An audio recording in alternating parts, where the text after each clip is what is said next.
तो आदाब, नमस्कार, गुड इवनिंग, सत श्री अकाल। एक बार फिर आप तमाम लोगों का स्वागत है क्राइम तक की कहानी के इस एपिसोड में। उम्मीद है पूरी फैमिली अच्छी होगी, अपना ख्याल रख रही होगी, क्योंकि कोरोना के जो हाल हैं वो आप सबको पता है।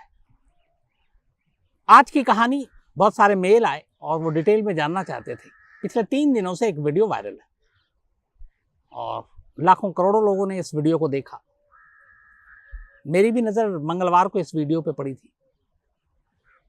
वीडियो एक शादी की है और उस शादी के दौरान एक डीएम साहब उस शादी के हॉल में पहुंचते हैं और फिर जो कुछ होता है तो वो सिलसिलेवार वो सारी चीज़ें आपने देखी, लेकिन मैं इसके पहले की और इसके आगे की ये सारी कहानी आज आपके सामने रखना चाहता हूँ। लेकिन इस कहानी को शुरू करूँ उससे पहले, डीएम नाम आपने सुना होगा, बचपन से हम सभी जानते हैं। असल में जो हमारे देश का पूरा एक प्रशासनिक ढांचा है, एडमिनिस्ट्रेटिव स्ट्रक्चर जो है, उसमें बचपन से एक मुहावरा सुनते आ रहे थे कि डीएम, सीएम और पीएम ये वो 3 लोग हैं जो हिंदुस्तान में सबसे ज़्यादा पावरफुल हैं। एक डीएम, एक सीएम और एक पीएम। अब ऐसा क्यों है? और भी बहुत सारे ब्यूरोक्रेट्स हैं, बड़े बड़े अफसर हैं, लेकिन डीएम ही सबसे ज़्यादा पावरफुल क्यों, या फिर सीएम क्यों, या फिर पीएम क्यों? तो इसका बड़ा सिंपल सा एक रीज़न है। एक डीएम का फुल फॉर्म होता है डिस्ट्रिक्ट मजिस्ट्रेट। अब हालांकि यहाँ मजिस्ट्रेट सब जो है वो थोड़ा सा आपको लगता है कि लीगल जुडिशियल है, ऐसा नहीं होता। कई जगह पे कलेक्टर भी कहते हैं, कलेक्टर साहब। तो कलेक्टर और डीएम एक ही चीज़ होती है। लेकिन डिस्ट्रिक्ट मैजिस्ट्रेट यानी डीएम का मतलब ये होता है कि एक पूरा डिस्ट्रिक्ट, एक पूरा ज़िला, उसका वो मालिक है। सिंपल लाइन में आप ये समझिए कि उस पूरे डिस्ट्रिक्ट का वो माई बाप है। उस डिस्ट्रिक्ट की हर चीज़ जो भी वहाँ पे पारित होगा, पास होगा, उसका ऑर्डर डीएम के थ्रू आएगा। अब ये भी कह सकते हैं कि उस डिस्ट्रिक्ट में एसएसपी भी होता है, कप्तान भी होते हैं, वो पुलिस के चीफ हैं, बिल्कुल, लेकिन वो डीएम के अंडर में है। उसकी वजह यह है कि एक एसएसपी या एक कप्तान, डिस्ट्रिक्ट का जो सबसे बड़ा पुलिस अफसर है, उसका ज्यूरिसडिक्शन सिर्फ और सिर्फ लॉ एंड ऑर्डर है, या ज़्यादा से ज़्यादा ट्रैफिक पुलिस। 2 ही चीज़ है वो जहाँ पे वो काम कर सकता है, पुलिसिंग और लॉ एंड ट्रैफिक को देखना। लेकिन डीएम के अंदर में पुलिस भी है, लॉ एंड ऑर्डर भी है, ज़मीन भी है, एक्साइज भी है। इवन अगर शहर में या उस ज़िले में कहीं कर्फ्यू लगाना है तो बिना डीएम के परमिशन के नहीं होगा। 144 लगाना है धारा, बिना डीएम के परमिशन के नहीं होगा, ये पुलिस का कप्तान नहीं कर सकता। अगर कहीं मॉब है, भीड़ है और वहाँ पे एक्शन लेना है तो लाठीचार्ज या फायरिंग करनी है, गोली चलानी है पुलिस को, तो ये पुलिस का कप्तान खुद से फैसला नहीं लेता, इसकी भी परमिशन आपको डीएम से लेनी पड़ती है। तो कुल मिलाकर डीएम जो है एक ज़िला का मालिक है और उस ज़िले में जो भी होगा उस डीएम के हुक्म पर होगा। इसीलिए डीएम बहुत पावरफुल होता है। सेम जैसे ज़िले का मालिक है डीएम, तो जो सीएम होता है, क्योंकि डीएम, सीएम, पीएम 3 ही बात होती है, यानी कि चीफ मिनिस्टर। अगर एक डीएम डिस्ट्रिक्ट का मालिक है तो एक चीफ मिनिस्टर पूरे स्टेट का मालिक है। तो जो पावर एक डिस्ट्रिक्ट के अंदर डीएम को है, वही पावर एक सीएम के पास पूरे स्टेट के लिए है, तो इसलिए वो पावरफुल हो गया। सेम यही चीज़ आप पीएम में आ जाइए कि जो प्राइम मिनिस्टर है, एक डीएम को जो डिस्ट्रिक्ट में पावर है, एक सीएम को जो पूरे स्टेट में पावर है, वो पूरे देश में जो पावर है वो पीएम के पास है, और इसीलिए पीएम सबसे पावरफुल हो गए। तो अपने यहाँ जो पूरा तंत्र चलता है, इसीलिए कहते हैं कि डीएम, सीएम और पीएम यही 3 लोग पावरफुल हैं। इस कहानी को समझाने के लिए आपको समझाना जरूरी था। अब डीएम बनता कौन है? और डीएम के लिए यूपीएससी एग्जाम में बैठना पड़ता है, आईएएस बनना पड़ता है, इंडियन एडमिनिस्ट्रेटिव सर्विस में। तो अब यूपीएससी के एग्जाम में अलग अलग रैंकिंग होती है। जो टॉप पे होते हैं, जो आईएएस बनते हैं, जो उनके नीचे होते हैं। उससे पहले हालांकि एक आईएफएस भी होता है, Indian foreign service, then IAS, then IPS. तो जो आईएएस होता है एक्चुअली में वही डीएम बन सकता है, एक आईपीएस डीएम नहीं बन सकता। अब एक आईएएस हायरार्की जो है मेन कहाँ तक जा सकता है? जैसे एक डीएम है, बहुत पावरफुल है, लेकिन पूरी ज़िंदगी तो वो डीएम रहेगा नहीं किसी डिस्ट्रिक्ट का, वो तरक्की भी करेगा, प्रमोशन भी होगा। तो एक आईएएस अफसर जो कि डीएम बनता है, उस आईएएस अफसर की जो मैक्सिमम प्रमोशन है और जो सबसे मोस्ट पावरफुल पोस्ट है, वो है चीफ कैबिनेट सेक्रेटरी का। जो सेंट्रल गवर्नमेंट की पूरी सरकार है, जैसे प्रधानमंत्री नरेंद्र मोदी हैं, इनकी अपनी एक कैबिनेट है, कैबिनेट में अलग अलग मंत्री हैं। तो जब कैबिनेट की पूरी मीटिंग होती है, उस कैबिनेट का एक चीफ सेक्रेटरी होता है, वो एक आईएएस अफसर होता है और वो बहुत पावरफुल होता है। उसी तरीके से होम मिनिस्ट्री में होम सेक्रेटरी भी आईएएस अफसर होता है। तो एक आईएएस अफसर की जो मैक्सिमम पहुंच है, क्योंकि चीफ सेक्रेटरी कैबिनेट का एक ही आईएएस अफसर हो सकता है, उसी तरह होम सेक्रेटरी भी एक ही आईएएस अफसर हो सकता है, और आईएएस वैसे बहुत सारे हैं, तो वहाँ तक जो पहुँचता है वो बहुत कम लोग होते हैं। सेम अगर आप आईपीएस में हैं, पुलिस में, तो एक पुलिस वाला कहाँ तक जा सकता है?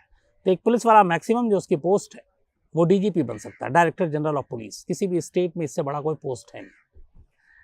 इसी के अलावा आप अगर सीबीआई की बात करें, आईबी की बात करें, रॉ की बात करें या एनआईए की बात करें, ये सब भी कोई ना कोई एक आईएएस अफसर होता है, आईपीएस अफसर होता है जो पुलिस सेवा से आता है। तो आप सीबीआई के भी डायरेक्टर एक आईपीएस ही बनेगा, एनआईए का भी एक आईपीएस ही बनेगा, रॉ, आईबी, इनके भी लगभग यही आईपीएस बनेंगे, आईएएस नहीं बन सकता। तो ये दोनों में हायरार्की और दोनों का फर्क है। अब आइए शैलेश कुमार यादव, जो डीएम आजकल चर्चा में है 3 दिनों तक, ये हुआ क्या? 22 अप्रैल से त्रिपुरा में त्रिपुरा की सरकार ने एक आदेश जारी किया, बढ़ते कोरोना को देखते हुए 22 अप्रैल की रात 10 बजे से सुबह 5 बजे तक कर्फ्यू लगाने का, कि ये कर्फ्यू रहेगा और इस दौरान में लोग बाहर नहीं निकलेंगे। बहुत सारे ऐसे इलाकों में अलग अलग जगहों पे हुआ। तो 22 अप्रैल से त्रिपुरा में भी ये कर्फ्यू का आदेश जारी कर दिया कि 10 से लेकर सुबह 5 तक कर्फ्यू रहेगा और इस दौरान में कोई नहीं आएगा। हालांकि बाकी शहरों और बाकी राज्यों की तरह इस कर्फ्यू में ढील भी दी गई कि अगर इस दौरान में किसी की पहले से शादी फिक्स है तो वो शादी कर सकते हैं, लेकिन उसके लिए भी गाइडलाइंस है कि अगर बंद जगह है तो 50 लोग होंगे, बहुत बड़ी जगह और खुली जगह है तो मैक्सिमम 100 से 200 लोग भी हो सकते हैं। गाड़ियों के लिए ज़रूरी पास चाहिए होगा। तो इन सारे गाइडलाइंस के बीच में इन कर्फ्यू के दौरान में भी शादी की इजाज़त देने का फैसला किया त्रिपुरा की सरकार ने। अब उसके लिए ये था कि आपको डीएम के पास जाकर परमिशन लेनी पड़ेगी, बतानी पड़ेगी कि कब शादी है, आपको शादी का कार्ड देना पड़ेगा, गेस्ट लिस्ट बतानी पड़ेगी, कितने लोग गाड़ियों में आएंगे जाएंगे, जो उस गाड़ी का नंबर देना पड़ेगा, फिर उस गाड़ी के पास मिलेंगे। तो इन सारी चीज़ों को आपको करना पड़ेगा। अब ये सारी चीज़ें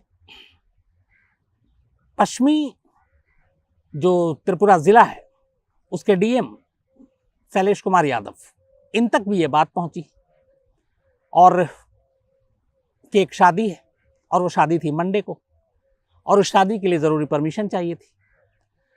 अब इसी के बाद डीएम साहब ने जो एप्लीकेशन दी गई उस पर अपनी हामी भर दी, बाकायदा साइन करके उस पेपर को उन्होंने कह दिया कि ठीक है।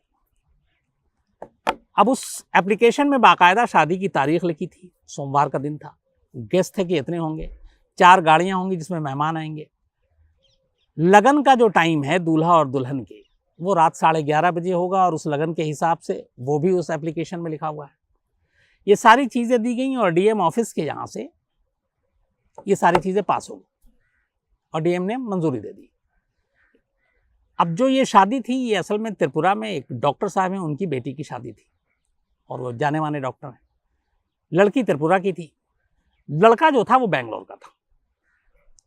तो लड़का अपने साथ इस कोरोना के हालात को देखते हुए बहुत कम मेहमानों रिश्तेदारों के साथ त्रिपुरा पहुंचता है। मंडे को इनकी शादी हो रही थी। ये फैमिली भी रिपोर्टेड थी पूरी, और जो लड़की के भाई और ये सारे, इनका भाई भी एक डॉक्टर।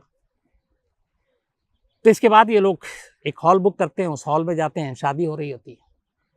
अब उसके बाद अचानक रात करीब 10 से 10:30 के दरमियान, 10 बजे के बाद का ही वक्त था, डीएम शैलेश कुमार यादव उस शादी हॉल में पहुंच जाते हैं। उनके साथ दर्जन भर से ज़्यादा पुलिस वाले थे। वो अपनी गाड़ी में आए और उनको कहीं से खबर मिली कि ये शादी हो रही है, और चूंकि वो इससे पहले भी राउंड मार रहे थे, एक और शादी में भी उन्होंने ऐसे ही छापा मारा, लेकिन वहाँ से किसी को अरेस्ट नहीं किया था, समझा बुझा कर निकल गए थे। लेकिन ये जब मंडे को पहुँचे और वहाँ उस दिन उनका शायद मूड ख़राब था, पता नहीं किससे झगड़ा हुआ था, क्या हुआ था। हालांकि अभी उनकी उम्र सिर्फ 35-36 साल है, 2013 बैच के आईएएस अफसर हैं और उनको ये मणिपुर कैडर उधर का मिला था। यूपी के अंबेडकर नगर के रहने वाले, वहीं पैदा हुए, वहीं पढ़ाई लिखाई की और सेकंड अटेम्प्ट में ही यूपीएससी का एग्ज़ाम क्लियर करके आईएएस अफसर बने। तो 35-36 साल उम्र और 2013 बैच, मतलब अभी 8वां ही साल है उनको आईएएस बने हुए। इससे पहले वो त्रिपुरा में ही त्रिपुरा नगर निगम के भी डायरेक्टर रहे और उसके बाद डीएम बनाए गए। तो वो रात को पहुंचते हैं और उसके बाद अचानक वहाँ तमाम मेहमान थे। हालांकि वीडियो में भी साहब आप लोगों ने देखा होगा, बहुत ज़्यादा भीड़ नहीं थी। जब ये पहुंचे तब दुल्हन का फोटो सेशन चल रहा था और दूल्हा भी वहीं मंडप के आसपास था। पंडित जी भी इंतजार कर रहे थे क्योंकि लगन का टाइम 11:30 बजे का था।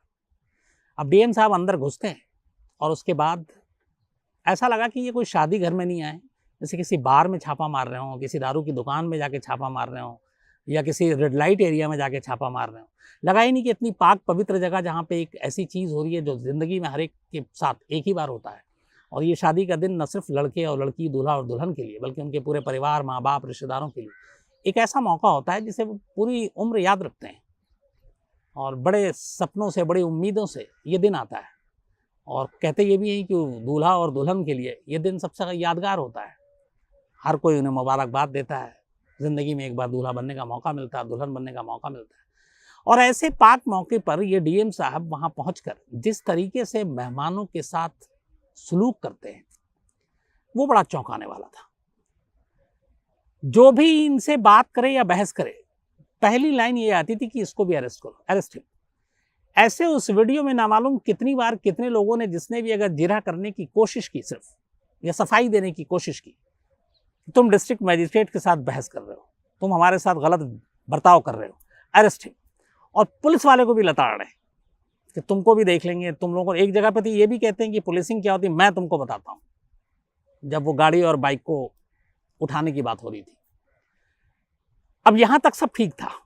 जो तस्वीर का चोटती है मन को, जो बुरा लगता है वो ये थी कि अचानक फ्रेम में एक पंडित जी आते हैं और वो पंडित वही थे जो लगन के हिसाब से 11:30 बजे दूल्हा और दुल्हन को 7 फेरे करवा के बाकी की रस्में उनको निभानी थी। अब पंडित एक हमारे समाज में एक इज्जतदार हस्ती होती है और ऐसे मौके पे तो ख़ास तौर पर पंडित जी की बड़ी पूछ भी होती है। लेकिन डीएम साहब पंडित जी को एक तरह से धक्का देते हैं और मारते हैं, हाथ उठाते हैं। अब एक पंडित जो अभी सभी की नज़रों में केंद्र बिंदु में है कि अभी यही पंडित है जो इन 2 अलग अलग लोगों को एक साथ अभी पति पत्नी घोषित कराएगा सारी रस्मों को निभाते हुए, और उस पंडित को उसी महफिल में उन्हीं लोगों के बीच में एक अफसर का इस तरीके से मारना, हाथ उठाना, ये कहीं से भी शोभा नहीं देता। पंडित के बाद अब डीएम साहब बाकी एक एक करके उठाते हैं, इसको उठाओ, इसको ले जाओ, इसको बाहर करो। उसके बाद अंदर घुसते हैं। अब जहाँ पे दुल्हन का शायद कैमरामैन भी था, फोटोग्राफर भी था, वो सेशन चल रहा है फोटो का, दूल्हा लेफ्ट साइड में है। अब अचानक दूल्हा चेहरे पे रुमाल बांधे हुआ है, पगड़ी है सर पे, दूल्हे के पूरे लिबास में है, और डीएम साहब उसको पीछे से गर्दन की तरफ से ऐसे पकड़ के और धक्का दे के बाहर करते हैं। जो शादी का, जो उस फंक्शन का, जो उस सारे उस दिन का मतलब मेन शख्स है, दूल्हा है जिसकी शादी होने जा रही है, एन शादी के दिन एक दूल्हे के साथ इस तरह का बर्ताव, क्या वो दूल्हा कभी जिंदगी भर भूलेगा इस पल को? कभी नहीं। दुल्हन के साथ फिर जिस तरीके से बता, निकालो इन सबको। उसके बाद इनकी बहन दूल्हे की और माँ, बाकी लोग आते हैं। कोई अगर एक भैया बोले तो उस पर भी डांटना कि भैया मत बोलो आप मुझे। पढ़ा लिखा जाहिल, पढ़ा लिखा बेवकूफ़ बोलना। एक और शख्स हैं जो थोड़ी बहस करते हैं कि हम लोग भी पढ़े लिखे हैं, सारी चीज़ें जानते हैं, हम अपने पूरे गाइडलाइंस के हिसाब से कर रहे हैं। तो वो उनको भी सिंपल सा कि ये बहस कर रहा है, इसको भी अरेस्ट करो। इस तरीके से पूरा जो उन्होंने तांडव मचाया वो कहीं से भी जस्टिफाई नहीं किया जा सकता।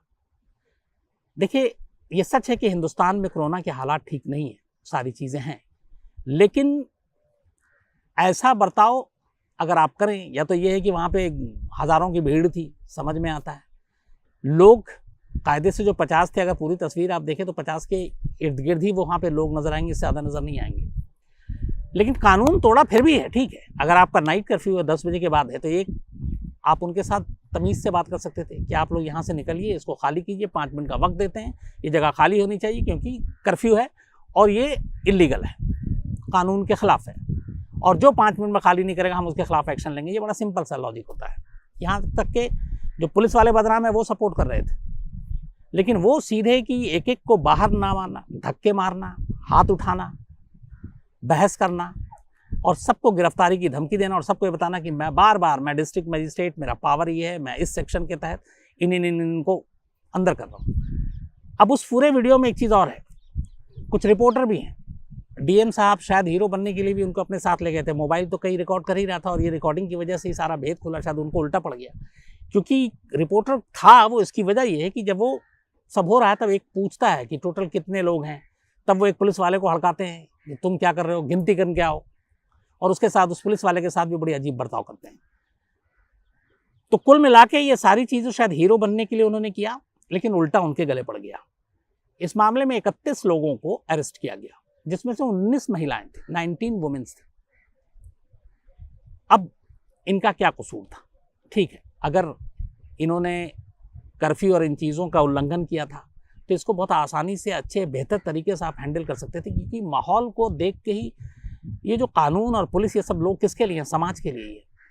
तो एक शादी की जगह है, एक दूल्हा दुल्हन के लिए एक मतलब मेमोरेबल डे है, उनके रिश्तेदारों के लिए एक यादगार दिन है, तो उसको बेहतर तरीके से आप हैंडल कर सकते थे, लेकिन आपने ऐसा किया नहीं। आपने पंडित को मारा, आपने दूल्हे के पीछे से धक्का दिया, आपने महिलाओं के साथ सही तरीके से बात नहीं की, दुल्हन को जिस तरीके से वहाँ से निकाला, और जो लोग आपसे थोड़ी सी भी जिन्होंने कोशिश की हिम्मत करके बात करने की, आपने उनको अरेस्ट करने की धमकी दी और अरेस्ट किया। कुल 31 लोगों को थाने ले जाया गया, जिसमें 19 महिलाएं थी। रात करीब 1 बजे लोकल पुलिस ने फिर मजिस्ट्रेट को समझाया, शैलेश कुमार यादव को, सर ये बड़ा दूसरे तरह का मामला, इमोशनल मामला, और इस तरह करेंगे बात बढ़ सकती है। शायद 1 बजे रात को डीएम को एहसास हुआ कि उसने कुछ ज़्यादा सख्ती कर दी, और 1 बजे के बाद पुलिस वालों की सिफारिश पर उन लोगों को घर जाने की इजाज़त दी गई। फिर ये लोग घर पहुंचते हैं, और रात 1 बजे के बाद जो रस्म, जो लगन का टाइम था मुहूर्त का 11:30 बजे, तब वो पूरा होता है। तो कायदे से जो शादी जाहिर से होता है, महीनों पहले इन्होंने प्लान किया होगा, तारीख निकली होगी, मुहूर्त देख के निकली, लगन देख के निकली, लेकिन इन सारी चीज़ों में और इस डीएम शैलेश कुमार यादव की इस हरकत की वजह से वो शुभ मुहूर्त, जो लगन का टाइम था 11:30, वो भी निकल गया। रात 1 बजे के बाद दूल्हा, उनके जितने रिश्तेदार थे, जो लोग बाकी जो पुलिस स्टेशन में चले गए थे, जिनको पकड़ के रखा था 2 घंटा, वो फिर घर पहुंचते हैं, और उसके बाद वही पंडित जी जिनको धक्का मारा गया, जिनको डीएम ने हाथ उठाया, वो बाकी की रस्म पूरी करते हैं।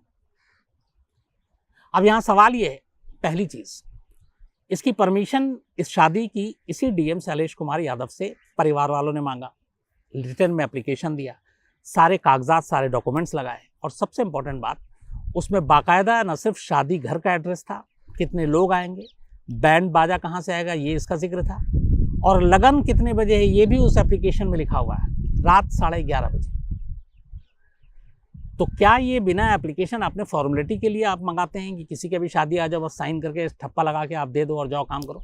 अगर डीएम ऑफिस में इसको बारीकी से पढ़ा होता तो उसी वक्त उनको वो इन्फॉर्म कर सकते थे कि ये 11:30 जो आपने लिखा है, 10 बजे के बाद कर्फ्यू, 10 बजे से पहले तो आपको शादी के सारे कार्यक्रम को खत्म करना है, इसके बाद आपको जो करना है अपने घर जाकर कीजिए। लेकिन 11:30 लगन लिखा हुआ, उसके बावजूद अप्रूवल मिला, और फिर उस हिसाब से ये लोग, जब इन्हें लगा कि यार डीएम ने तो अप्रूव कर दिया तो फिर ठीक है, जो जितने लोगों की इजाज़त थी उतने ही लोग हैं, 11:30 बजे ये लगन ख़त्म हो जाए और हम चले जाएंगे। लेकिन ऐसा किया नहीं। इसके बाद डीएम साहब खुद धमक पड़े। अब एक परिवार, एक शादी के दौरान इस तरह की हरकत, इसकी वजह से पूरे परिवार का मनोबल टूटा हुआ है, उन्हें बड़ा फील हो रहा है, उन्हें बेइज्जती भी फील हो रही है कि उनके मेहमानों के सामने क्या हालत हो गई। दूल्हा दुल्हन को भी लग रहा है यार, जो उनका यादगार दिन था उस दिन पुलिस और डीएम ने ऐसा उनके साथ बर्ताव किया।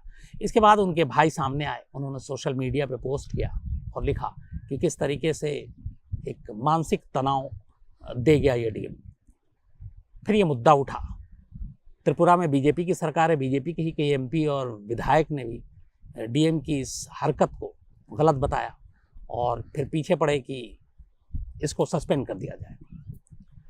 मैं इन चीज़ों को राजनीति के साथ नहीं जोड़ना चाहता हूं और नेता क्या कहते हैं उससे भी नहीं जोड़ना चाहता हूं, लेकिन एक अफसर, एक पुलिस अफसर, एक आईएएस अफसर, जब इनकी ट्रेनिंग होती है, आप जब यूपीएससी क्लियर करते हैं, जब आप आईएएस बनते हैं या आईपीएस बनते हैं, तो आपकी ज़बरदस्त ट्रेनिंग होती है। उस ट्रेनिंग के दौरान एक बहुत इंपॉर्टेंट पार्ट होता है, क्योंकि एक आईएएस हो या आईपीएस हो, एक डीएम हो या एसएसपी हो, आपको पब्लिक से डील करना होता है। तो पब्लिक से क्या क्या कैसे डील करेंगे, ये ट्रेनिंग का पार्ट होता है, उसमें बताया जाता है आपको। तो शैलेश कुमार यादव को भी इस ट्रेनिंग का ऐसे गुजरना पड़ा होगा, उन्होंने भी ट्रेनिंग ली होगी। लेकिन ऐसे मौके पे, एक शादी के मौके पे जिस तरीके का बर्ताव है, जाहिर सी बात है कि शायद उस ट्रेनिंग को उन्होंने याद ही नहीं रखा। त्रिपुरा सरकार के ऊपर दबाव आया और उसी दबाव के बाद त्रिपुरा के मुख्यमंत्री ने चीफ सेक्रेटरी से कहा कि इस पूरी घटना की जांच करके और हमें रिपोर्ट दी जाए। 2 मेंबर कमेटी इसके लिए बिठाई गई है और वो कमेटी अब इस मामले की जांच कर रही है और उस जांच के बाद तय होगा कि डीएम का क्या करना है। इस दौरान में जब सोशल मीडिया पे ये वीडियो वायरल हुआ और लोगों के रिएक्शन आने शुरू हुए, सोनू निगम ने भी इस पे बहुत ज़बरदस्त डीएम के खिलाफ बोला और भी लोग तमाम बोल रहे हैं।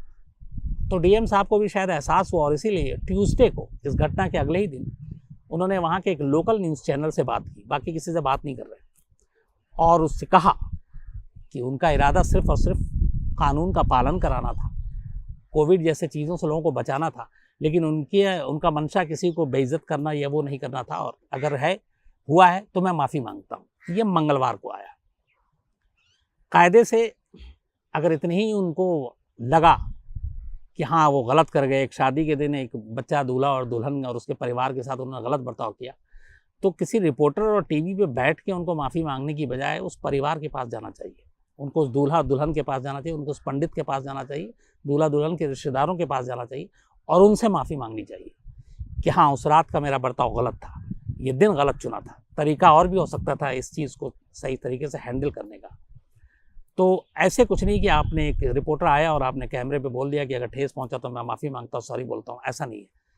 लेकिन मुझे लगता है कि उन्होंने ऐसा किया नहीं। तो कृपाल जी आए थे, उन्होंने मुझे असल में कुछ दिखा रहे थे डीएम के ही बारे में। 2 चीज़ें हैं यहाँ पे कृपाल जी। एक ये है कि डीएम सस्पेंड हो गए, लेकिन जो अभी त्रिपुरा की सरकार है वो ये बता रही है कि हमने 2 मेंबर कमेटी बनाई है और ये कमेटी अपनी रिपोर्ट देगी और इसके बाद हम एक्शन लेंगे जो भी होगा। तो सस्पेंड वाली बात चल रही है सोशल मीडिया पर भी, लेकिन जब तक कमेटी की रिपोर्ट नहीं आएगी तब तक डीएम पे क्या गाज गिरेगी ये पुख्ता तौर पे नहीं कहा जा सकता। लेकिन इतना तय है कि जो वहाँ की भावनाएं हैं लोगों की और जिस तरह का सोशल मीडिया पे गुस्सा है, उससे डीएम साहब फंसते हुए नजर आ रहे हैं। मेरा मानना है कि एक तरफ इस कहानी का पार्ट ये है कि ठीक है, कोविड के लिए आपको सख्ती और ये सारी चीज़ें दिखानी चाहिए थी, लेकिन मौका और जगह भी देखना चाहिए था। अगर ऐसे ही है तो एक सोशल मीडिया पे और चल रहा है कि अगर यही शैलेश कुमार यादव बंगाल में किसी जगह के डीएम होते और कोविड के दौरान में नरेंद्र मोदी जी की एक रैली हो रही थी और एक ममता बनर्जी की रैली हो रही थी और ये पहुंच जाते कि ये क्या है, इतनी भीड़ क्यों है, कोरोना बढ़ेगा, तो फिर सोशल मीडिया पे ये चल रहा है कि अचानक फिर अमित शाह को आना पड़ता और अमित शाह और डीएम में अब बहस हो रही होती कि आप ये क्या कर रहे हैं, इनको करने दीजिए, इनको करने दीजिए। तो ये एक तरह का जोक चल रहा था कि अगर ये बंगाल चुनाव में होते तो ये डीएम साहब क्या करते। तो खैर वो जोक है, लेकिन ये हकीकत है। और जिस तरीके का जो बर्ताव एक शादी के मंडप में, एक शादी की जगह पर किया है, यह वाकई किसी से भी इसको एक्सेप्ट नहीं किया जा सकता। तो आज कहानी में इतना ही। अब कल आपसे मुलाकात होगी रात 9 बजे किसी नई कहानी के साथ। तब तक अपना ख्याल रखिएगा। Thank you very much.